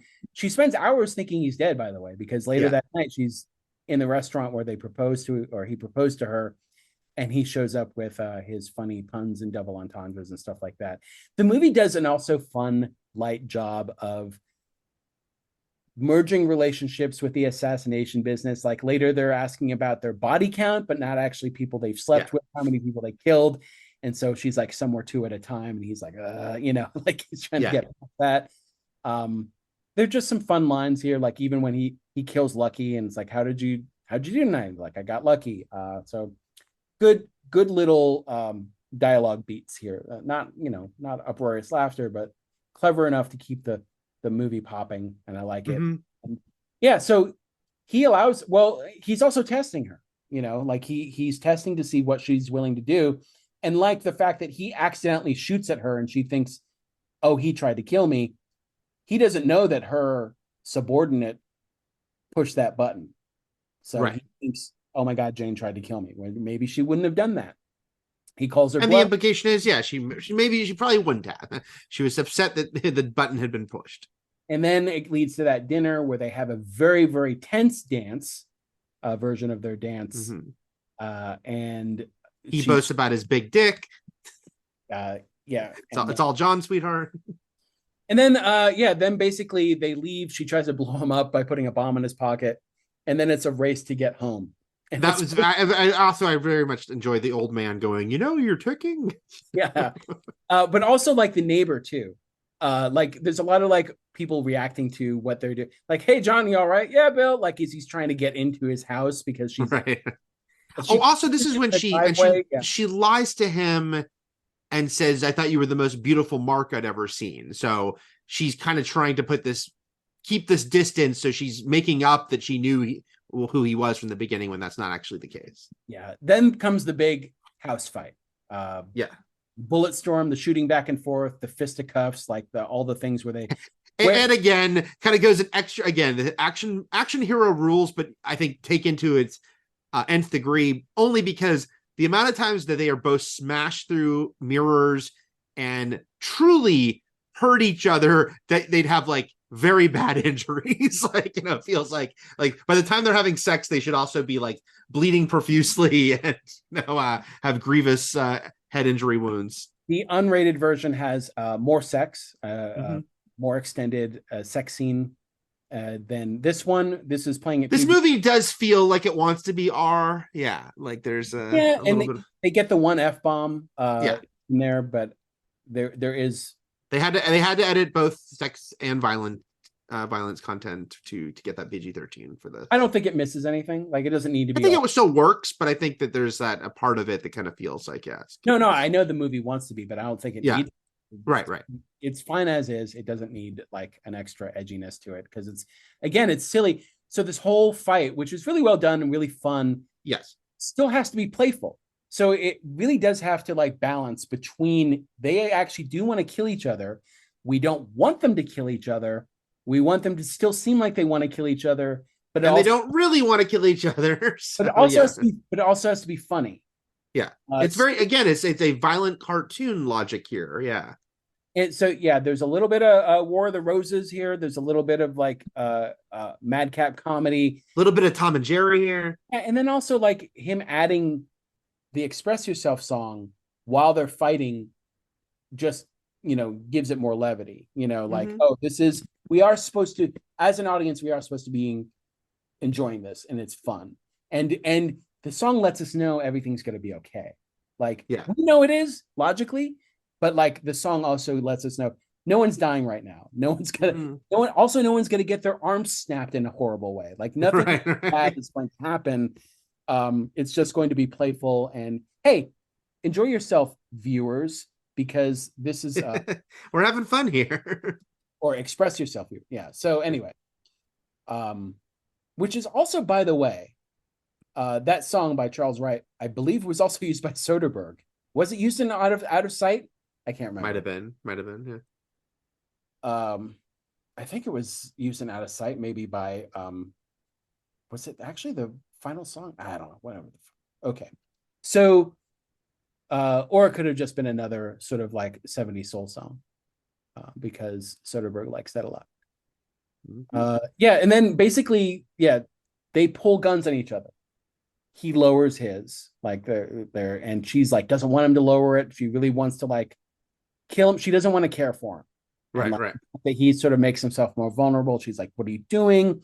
But then they just kiss and they have sex and they kind of make up. And there's a little bit of a like, this is their kink to it, because it's like, obviously, like, the best sex they've ever had was after they like beat the shit out of each other. But you know, that's life in the assassin business. Well, that's the thing, is that it is a shame. You do feel like they wasted 6 years, because we just knew each other. They were assassins from well, who knows if they don't, if they have so much in common. That's the thing. They are meant for each other. Right. They just didn't know it. They were together for all the wrong reasons. And now this movie is about them finding out the right reasons for it. It's murder, but, there you go. They can bond. They have stuff to talk about. They can actually come home from their jobs and talk about what they did and the close calls. They killed. Yeah, how they killed them, the creative ways, you know, what they may have said that was silly. The funny line they said before they killed someone, watch the light leave their eyes. Yeah, what we imagine is now Harry and Helen Tasker's life. Yeah. Is like, as she learns the spy business through her husband. Okay, so, but then comes the cannon fodder, which is like all the people sent after them from both of their organizations when the 48 hours is up and they're sort of in their post-sex afterglow. I thought it was very funny with them drinking from the broken glasses because they've demolished the house. And they do variation of I think Jaws was the first movie to do the comparing scars. Others have done it since. And then it's not exactly 1-to-1 because they're telling they're telling stories and injuries and things that they have wrong with them that they've never divulged to each other. Yeah, again, they find this common ground and it opens them up as characters because they're so closed off.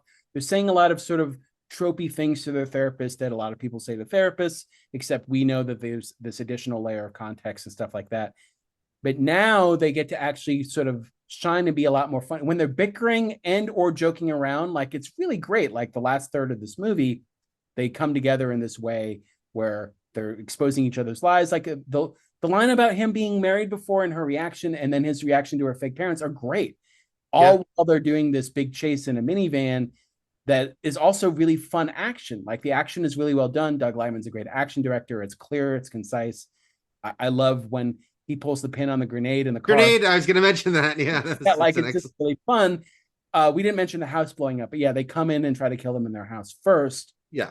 This is when Eddie wakes up to the bounties on both of their heads, and we're left kind of wondering what he might do, and that's resolved in a few minutes. But yeah, the action in this movie is great, and I'm glad that he went on to be able to do stuff like Edge of Tomorrow and other things. I'm sad that Tom Holland Daisy Ridley movie didn't work out because he does do big budget stuff really well.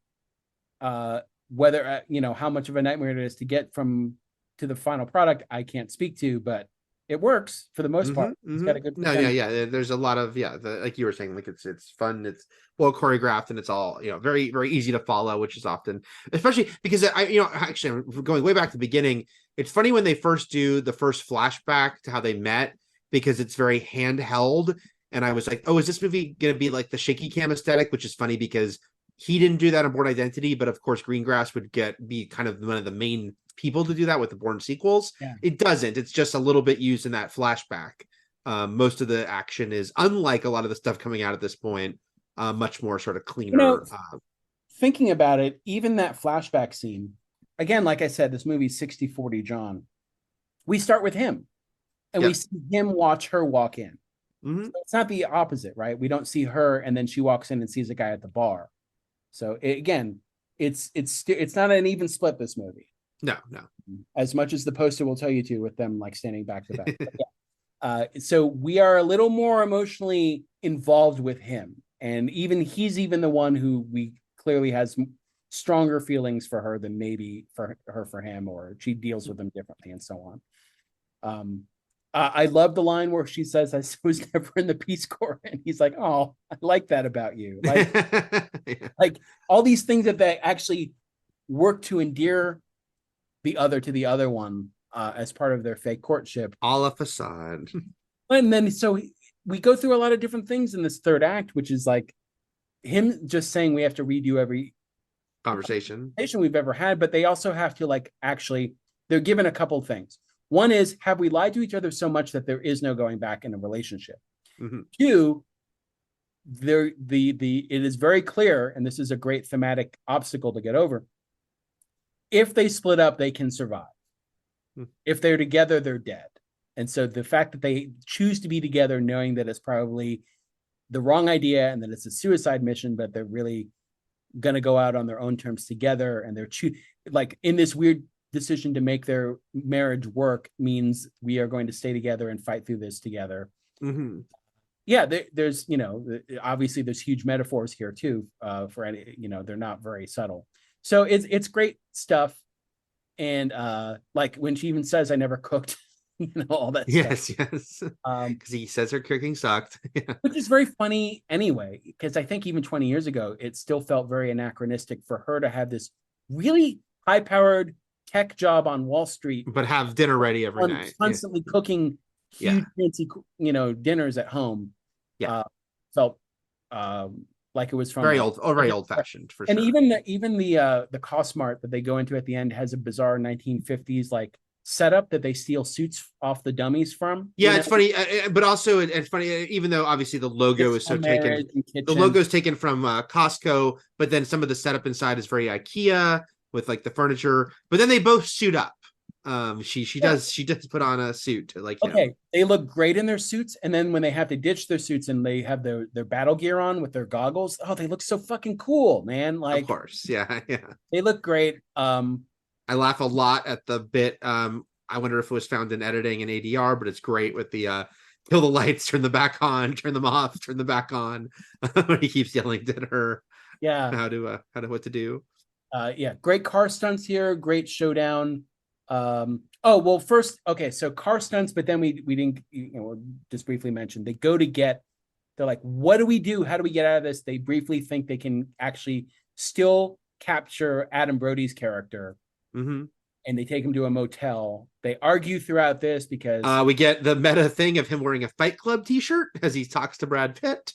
that's right. And we don't know this, but he has girl interrupted socks as well. And hackers underwear. Oh man, I have hackers underwear. Man, simpatico. Okay, so, but then that's when he realizes he has a they realize he has a tracking device in his belt. He was the bait to bring them together. He's actually not a real target, and we find out that the agency wants, I guess, both of them dead, but they'll take one. It was kind of like they were like, oh, whichever of our top agents survives is what we are willing to accept. Like what they do to each other, we're just very Hannibal, by the way, very Hannibal Lecter in this way of like setting up a collision course. It could go terribly, but let's see what happens. Let's see what happens. That was some of the Hannibal TV show, but yeah.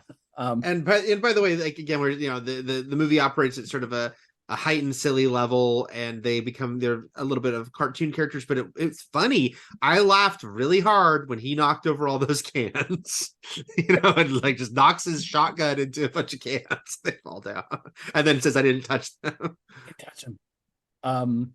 But yeah, so, and then even Adam Brody's like, "Who are you people?" They keep yelling at each other, and so yeah, they both have ways out, but they decide that they're going to do a last stand inside the Cosmart, and they sort of come together, and they're like, "There's nowhere I'd rather be than here with you," and sort of much needed sloppy sentiment as they finally see each other for their real selves for the first time. It's also funny because we're rooting for them. A, they're hot. B, they've been through hell, and like we're just naturally drawn to what we think is a hero's journey, but really they're kind of bad people because they're just killers. Yeah. But when they're in their exchanges about the things that the jobs they've done and the people they've killed, they're like, did you ever have trouble sleeping after you murder someone? And they're like, no. It's like, me neither. Like, so it's like they're both we're both sociopaths. Okay. They're both missing a key part of their soul that involves empathy of some sort. And they're like, sure. More reason that they belong together is that they're hollow. So I mean, I guess it's good that she I say this as someone who doesn't intend to have kids, but yeah, she didn't when she held the baby, she wasn't like, I knew we need to have kids. It's just like, nope. And I'm wondering what he's thinking, because he's even like, I don't even think he like looks at her holding the kid being like, that's what I want, Right. And it's funny because when they asked them, both of them actually did and try to get people to work up a sequel, and they just weren't happy with any of the ideas. And she was like, it was always something like boring, like they have kids or they have, which is funny because between the two of them, they wound up adopting and having a shitload of kids. Yeah. But like for these characters anyway, she just didn't find that to be interesting, like going basically the Spy Kids thing going forward. And then or it all just seemed very generic, which is a shame, because I think there was some, honestly, maybe there wasn't more to tell. Maybe this is like a RoboCop situation where the only interesting RoboCop story is right. And everything else after that is straining to find story. I think so, because it's a story that's ultimately about the marriage and about like them, working on a good marriage together and being more truthful to each other. So now that they are doing all that, it's like, yeah, you could give them another adventure, but I don't think it would be as innately as interesting. I think Jolie was correct, which is like either they have kids or they're now split up, which is what they did with Jewel of the Nile, which was crazy, which is like, right. Let's just put them apart again and then have them find their way back to each other again, because that's what Jewel of the Nile was also a very rushed movie, but yeah. Very. But yeah, so the fight at the end is great. I'll just repeat, I love the fact that we never see any of the bad guy, these soldiers' faces. You know what I mean? Yeah. they're just an army sent after them, and it doesn't matter. They're just the numbers is the obstacle. Although, again, we talked about this with Fast X, when this organization they've been working with for several movies turns on them, that these were, since it was their bosses who turned on them, you feel like, shouldn't they know some of these people? Yeah, well, she should just be happy that like none of her friends were sent after her. Yeah, right, exactly. And Eddie already said, he's like, I'm taking a sick day, like I find myself dragging my heels, he's not going to do it. Right. Yeah, these other guys, I don't know who they are. Day workers, I don't know what it should have been that older woman who gives Pitt the assignment earlier. You have to kill her like horribly, but he's cool with it. Oh yeah, bother him. It's like I slept just fine. Yeah, great. And again, using the Bongo number 5 at the end, and their shooting turning into a grand dance. Mm-hmm. They basically just make a last stand and kill everyone. Again, just needed that one line at the end. Fichtner's character could have said it, and works okay too. He's like, yeah, we found a way to all work together or something. We went independent. Something like we're all exploring new job options or something. Just let us know they're not being hunted at this moment. They're not being hunted, and are they still contract killers? Like, yeah, those are my like. I actually decided to do construction, like I've said I've always been doing. Yeah. And then the sex question, which was like the big, bookending it with the fact that these two aren't having sexual relations. They're not finding the intimacy they need for the relationship. And then at the end, it's like Brad Pitt really wanting to, again, they're very funny. And there's an element there between the two of them that sometimes it feels a little ad-libbed, and who knows, maybe some of it was. Right. Because they're just natural together. It makes sense that that there was an actual relationship going on off screen, because they work very well together. And yeah, so good movie, fun movie. Didn't need more. It's just a good one and done blockbuster action extravaganza. Yeah, it's just an enjoyable movie. Yeah, like I'd never been, well, obviously because I hadn't revisited as much as you. I'd never been quite as into it, but rewatching it, I'm like, no, this is a fun movie. This is a like a a good, like, it was a summer release, like a good fun summer release movie that just, like, again, was so built around star power and sort of very much delivered what you wanted from it. It was a crowd pleaser. Yeah, other movies have tried to team up like big names and stuff like that, and have sort of stumbled and faltered, but this one found that formula, found the chemical X, and did it really well. Mm-hmm. Utilized both of their beautifulness and their charisma, with a guy who'd become a very, very capable action director, and with easy to follow stunts and action scenes and imagination. So, a lot of the stuff was very funny too. Right. But yeah. So did you look at any behind the scenes stuff? I know you just watched it, so probably not. I just watched it, and I Googled, because I remembered. Yeah, I looked at that EW interview, and because at the time there was just the two things that got so much press were the relationship and the fact that there was extensive reshoots, and that it just went so over budget. And so, it sounds like there's a lot of stories that even they probably haven't even been told, if they were like casting big name actors to play the bosses twice. I feel like a lot of things got through, and it sounded like him and Jolie has some friction. They talked about how, like, he talked about it, about like, her wanting to film a scene very differently than he did, and then he's like, well, I'll do both versions, and she's like, yeah, but then you'll just use yours. And he's like, you don't know that. And just, it's like that. Who told you my secret? Who told you the secret of cinema? Right. But yeah, so there was I think that everything about the movie, anyway, because they had to digitally remove paparazzi from the set, because it was just like, the more the movie was filming, the more attention it was getting from the paparazzi. So there was I'm trying to think about technology, like the fact that you could do that back then, like remove, like, yeah, I mean, we were already at a place with like Lucas and stuff of moving things around, covering things. I think you just, it's probably just this case of like in the background across the street, you put like a building versus where there was a bunch of people standing on the sidewalk or something like that. Okay. Yeah, again, the tabloidy name. They replaced paparazzi with Vince Vaughn. It's just a bunch of Vince Vaughns. It's like what AI wants extras, Exactly. and just like put them all in there. All right, let's move on. And let's see. So next week, Edge of Tomorrow, our final Doug Liman movie. Before we get into, did we mention? Are we saving that for next week? What we're doing next? I believe we did. We'll save it for next week. We can mention now that it's gonna be a hectic October because we're both traveling. We both have vacations, but we're gonna be just doing some pre-tapes. But we'll talk all about the plans next week. Oh, but we should mention now. We realize September is almost up, and we have not done a bonus episode. We will have one by the end of the weekend, which I realize technically will be October 1st on Sunday. We'll have one at the end of the weekend for Saw X, and then we have at least 2 others that we're planning to do in October, though because of our travel schedules, I think at least one of them might be later than we'd like, but we definitely have some stuff coming up we'll be doing bonus episodes for. And some of those episodes that we pre-tape aren't going to have the entertainment news component, but we'll talk about that. No, yeah, they'll be shorter, they'll be leaner. It's fine. It's all good. Yeah, it'll probably be to our benefit much shorter. Yes. Okay, until next time, everything is possible, but nothing is real. And Shakma. Shakma. Shakma!